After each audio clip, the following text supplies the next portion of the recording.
Et ben voilà, le 3 MCDM débarque. Enfin, la Coupe du Monde est là, il était temps, putain, j'en pouvais plus. Et on commence avec un Russie-Arabie Saoudite.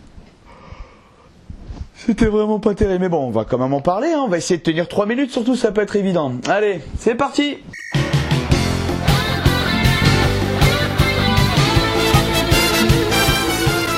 Donc la Russie, pendant une demi-heure, en début de match, décide de jouer la défense et le bloc bas face à l'Arabie Saoudite.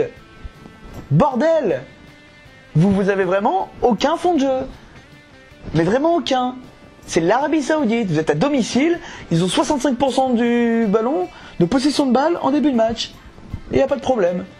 Alors après, évidemment, vu que l'écart physique est gigantesque, clairement, on avait l'impression que c'était une équipe de série B contre une équipe de Ligue des Champions. Physiquement, il y a vraiment des différences de taille. Saoudien, j'ai trouvé très frêle, très faible. Donc forcément, il y a un moment ou un autre, ça allait fonctionner, mais où vous allez dans votre mondial en jouant comme ça, quoi. Donc, 27ème, il me semble. Ah, 12ème. Ouais, je vais ça plus tard carrément. Parce que le début de match m'a paru tellement long. Donc 12ème minute, centre au deuxième poteau, une glissade d'un Saoudien, une tête à peu près bien placée, un gardien à la rue complet, 1-0. Et derrière, par contre, comment il s'appelle notre copain là? Mais j'avais oublié, Cherichev. Bah il joue en Espagne, donc la technicité, c'est ce que c'est. Ce petit tacle là, ce petit piqué, pardon, au-dessus du tacle saoudien là. Quand les deux Saoudiens ils arrivent, bon en mode frère des règles dans Olive et Tom, petit piqué par-dessus, frappe enchaîné pied gauche. Alors là encore une fois, bon, pleine Lulu, c'est sublime. Mais là encore une fois le gardien qui se dit tiens je vais plutôt mettre l'épaule pour défendre, comme ça j'ai laissé un bon mètre entre le poteau et moi.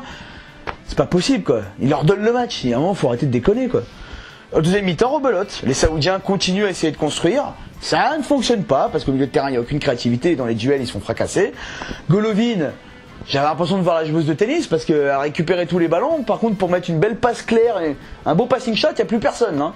Bon, si à la fin, un beau coup droit lifté qui a fini sur la ligne, près du couloir. C'était beau ça aussi. Mais par contre, voilà, s'il y a un joueur à retenir de ce premier match, c'est vraiment Chicherin. Chicherev, pardon. Qu'est-ce que je dis Chicherin? Chicherev qui met encore un bijou à la fin, la 91e là.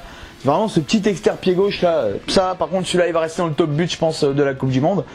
Et ça finit à 5-0 quoi. À 5-0.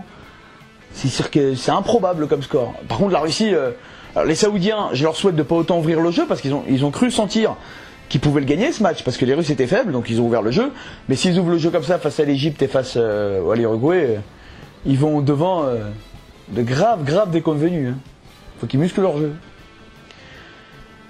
15 secondes? Putain, j'ai réussi à faire autant que ça? Qu'est-ce que je peux vous dire?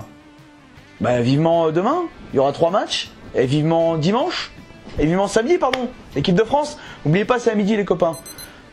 Ah ben voilà, ça y est, j'ai réussi à arriver au bout. Bon voilà, j'espère vraiment que la suite sera meilleure, parce que là clairement c'était pauvre. Équipe de district contre équipe de CFA en 6e tour de la Coupe de France, voilà. Allez, je vous dis à demain, des bécos.